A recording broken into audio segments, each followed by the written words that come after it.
सभी लोगों को प्रणाम। पहला नमस्कार। आज आगे की कथा आप लोगों के सामने। गड्ढों में भर भर कर लहू जम गया। उधर धूल उड़ रही है, जैसे अंगारों पर मुर्दे की राख छा जाती है। घायल योद्धा कैसे शोभा देते हैं, जैसे फूलों पर पलाश के पेड़। लक्ष्मण और मेघनाथ दोनों योद्धा एक दूसरे से बड़े क्रोध के साथ भिड़ते हैं, एक दूसरे को जीत नहीं सकते। मेघनाथ छल बल और अनीति भी करता है। तब श्री अनंत जी लक्ष्मण अत्यंत क्रोधित हुए। वह मेघनाथ के रथ को तुरंत तोड़ डाला। वह सारथी को मार गिराया। शेष जी ने अनेक प्रकार से प्रहार किए। राक्षस के प्राण मात्र अवशेष रह गए। रावण पुत्र मेघनाथ ने मन में अनुमान किया कि अब बड़ा संकट हुआ, यह मेरे प्राण हर लेंगे। उसने वीर घातनी शक्ति छोड़ी। वह तेज पूर्ण शक्ति लक्ष्मण जी की छाती में लगी। शक्ति के लगने से उन्हें मूर्छा आ गई। तब मेघनाथ भय छोड़कर उनके पास आया। मेघनाथ के समान 100 करोड़ योद्धा उन्हें उठा रहे हैं, परंतु जगत के आधार शेष जी कैसे उठ सकते हैं। तब वे लजाकर चल दिए। हे पार्वती सुनो, जिनकी क्रोधाग्नि 14 भुवनों को शीघ्र ही जला देती है और जिनकी देवता मनुष्य और चराचर जगत सेवा करते हैं, उनको युद्ध में कौन जीत सकता है। इस कौतुक को वही जान सकता है जिस पर श्री राम जी की कृपा हो। जब संध्या हुई तब दोनों सेनाएं लौट पड़ी। सेनापति अपनी अपनी सेनाएं संभालने लगे। सर्वव्यापक ब्रह्म अजय भुवनों के स्वामी और करुणा निधान श्री राम जी ने पूछा, लक्ष्मण कहाँ है। तब तक हनुमान उन्हें ले आए। छोटे भाई को देख प्रभु ने बहुत दुख माना। जामवंत ने कहा, लंका में सुषेण वैद्य रहता है, उसे लेने के लिए किसी को भेजिए। हनुमान जी छोटा रूप धरकर लंका में गए और सुषेण को घर से तुरंत ही ले आए। सुषेण ने आकर श्री रघुनाथ जी के चरणों में मस्तक नवाया। उसने पर्वत और औषधियों का नाम बतलाकर कहा, हे हनुमान जी, उसे लेने जाओ। श्री राम जी के चरण कमल में हृदय रखकर वो अपना बल बखान कर हनुमान जी चले। उधर एक दूत ने रावण को सब भेद बताया। तब वह काल नेमी के घर आया। रावण ने सारा भेद कहा। उसने सुनकर बारंबार सिर धुना। उसने कहा, तुम्हारे देखते देखते जिसने नगर को जला दिया, उसके मार्ग को रोकने वाला कौन है। हे नाथ, श्री रघुनाथ जी का भजन कर अपना हित साधन करो और वृथा बकवाद छोड़ दो। नेत्रों को आनंद देने वाले नील कमल के समान सुंदर श्याम शरीर को अपने हृदय में धारण करो। मैं तू और अपनत्व के भाव की मूर्ता को त्याग दो। महामोह रूपी रात्रि में सोते हुए जाग उठो। जो काल रूपी सांप का भी भक्षक है, क्या स्वप्न में भी समर में उसे कोई जीत सकता है। यह सुनकर रावण बहुत क्रोधित हुआ। तब काल नेमी ने मन में विचार किया कि श्री राम जी के दूत के हाथ से मरना अच्छा है। यह दुष्ट तो पाप समूह में रत है। ऐसा अपने मन में कहकर काल नेमी चला। मार्ग में माया से सरोवर, मंदिर और सुंदर बाग बनाया। हनुमान जी ने सुंदर आसन देखा। वो सोचा कि मुनि से पूछकर जल पी लूं, जिससे थकावट थकावट दूर हो जाए।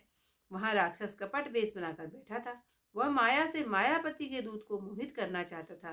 पास जाकर हनुमान जी ने मस्तक नवाया। वह श्री राम जी के गुणानुवाद कहने लगे। रावण और राम में घोर संग्राम हो रहा है। श्री राम जी जीतेंगे, इसमें संदेह नहीं। हे भाई, मैं यहाँ रहकर देख रहा हूँ, क्योंकि मुझ में ज्ञान दृष्टि का बल बहुत है। कपि ने जल मांगा, तब उसने कमंडल दे दिया। कपि ने कहा, थोड़े जल से मैं तृप्त नहीं होऊंगा। मुनि ने कहा, सरोवर में स्नान कर जल्दी लौट आओ, मैं दीक्षा दूंगा, जिससे तुम्हें भी ज्ञान प्राप्त होगा। सरोवर में घुसते ही एक मगरी ने अकुलाकर हनुमान जी का पांव पकड़ लिया। हनुमान जी ने उसे मार डाला। तब वह दिव्य शरीर पाकर विमान पर चढ़कर आकाश को गई और कहने लगी, हे कपि, तुम्हारे दर्शन से मैं पाप रहित हो गई। हे तात, मुनिवर का श्राप मिट गया है। हे कपि, यह मुनि नहीं, मेरी बात सच्ची मानो। ऐसा कहकर अप्सरा चली गई। तब हनुमान जी निशाचर के पास गए। उन्होंने कहा, हे मुनि, पहले गुरु दक्षिणा ले लो, फिर मंत्र देना।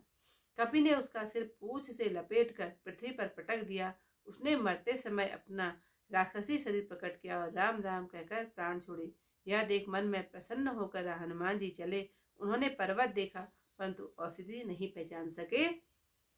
तब एकदम पर्वत को उखाड़ दिया। पर्वत को हाथ में लेकर रात्रि में ही आकाश मार्ग से दौड़े और अयोध्या के ऊपर पहुंचे। आकाश में भरत जी ने विशाल रूप देखा और मन में राक्षस समझकर धनुष कान तक चढ़ाकर बिना फल का बाण मारा। इति आज की जो कथा है वो यहीं पर समाप्त होती है। कल को इससे आगे की कथा के साथ मिलूंगी, हिंदी की कथा के साथ। लेकिन पहले मैं चौपाइयों का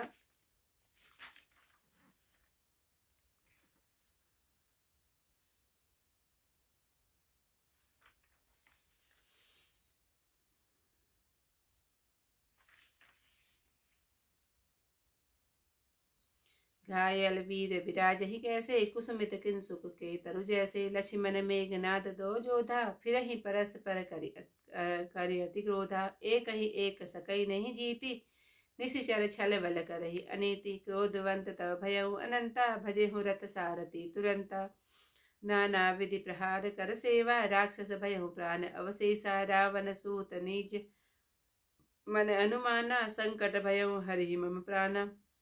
वीर घात निछाड़ सांगी, तेज पुंज लक्ष्मण उर लागी। मूर्छा भई शक्ति के लागे, तब चली गयो निकट भय त्यागे। मेघनाद सम कोटि सता, जो धार रहे उठाई। जगदाधार शेष किमि उठे चले खिसियाई। सुनु गिरिजा क्रोधा नल जासु, जा रही भुवन चारि दस आसु। सक संग्राम जीति को ताहि, सेवई सुर नर आग जग जाहि। यह कौतूहल जा नहीं सोई, जा पर कृपा राम के होई। संध्या भई फिरी दो बाहिनी, लगे संभारन निज निज अवन आनी। व्यापक ब्रह्म अजित भुवनेश्वर, लक्ष्मण कहाँ भूज करुणा कर। तब लगिले आयउ हनुमाना, अनुज देखि प्रभु अति दुख माना। जामवंत का बैद सुसेना, लंका रहे को पठई लेना। धरि रघुरूप गयउ हनुमंता, आने भवन समेत तुरंता। राम पदार विंद सिरा, लायउ आई सुसेना। कहा नाम गिरि औषधि, जाहु पवन सुतन लेना। राम चरण सर सिर उज खाकी, चला प्रभु जन पल भासी। उहाँ दूत कर परमु जनावा, रावण काल नेम ग्रह आवा। 10 मुख कहा मरमु तेहि सूना, पुनि पुनि काल नेम सिर धूना। देखत तुम्हें नगर उजहि जारा, चातु पंथ को रोकन पारा। भज लघुपति करो हित आपना, छाड़हु नाथ मिसा जल्पना। नीलकंज तनु सुंदर श्यामा, हृदय राखु लोचना विरामा। मैं तय मोर मूर्ता त्यागू, महामोह निसूतत जागू। काल व्याल पर भक्षक जोई, सपने समर के जीते सोई। सुनु 10 कंठ रिसान अति, तेहि मन कीन विचार। राम दूत कर मरौ वरु, यह खल रत मल भार। अस कही चला रची सी मग, माया सर मंदिर बल बाग बनाया। मारुत सुत देखा शुभ आसव, मुनि भोज जल पियो जाई। श्रम राक्षस कपट वेश तह जो सोहा, मायापति दूत ही चा मोहा। जाई पवन सुत नायउ माथा, लाग जो कहे राम गुण गाथा। होत महारन रावण, राम ही जीति हई राम न संशय याम। यहाँ भय मैं देखूं भाई, ज्ञान दृष्टि बल मोय दिखाई। मांगा जल ते दीन कमंडल, कहा कपि नहीं अत्यात थोर जल। सर मज्जन करी आतुर आवो, दीक्षा देऊ ज्ञान जही पायो। सर पैठत कपि पद गहा, मकरी तब अकुलान। मारी सो धरि दिव्य तनु, चली गगन चढ़ी जान।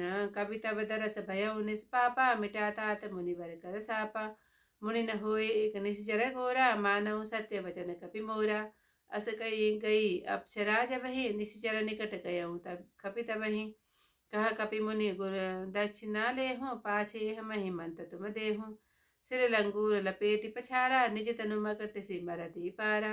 राम राम कही छाड़ सी प्राणा, सुनि मन हरस चले हनुमाना। दिखा सैल न औषध चीना, सहसा कपि उपारे गिर लीना। गही गिरनीसी नभ धावत भयहूँ, अवधपुरी ऊपर कपि गयहूँ। देखा भरत विशाल कपि, अति निश्चर मन अनुमानी। बिनु फरसायक मारेऊ, चाप सवन लगितान सियावर। रामचंद्र पद जय शरणम, शंकर हरि ओम जय जय सिया राम। मंगल भवन अमंगल हारी, उमा सहित जहि जपत मुरारी। तो आज की कथा ही पर समाप्त। कल को इससे आई कथा के साथ फिर आप लोगों के सामने, तब तक के लिए सभी लोगों को प्रणाम। जय श्री राम।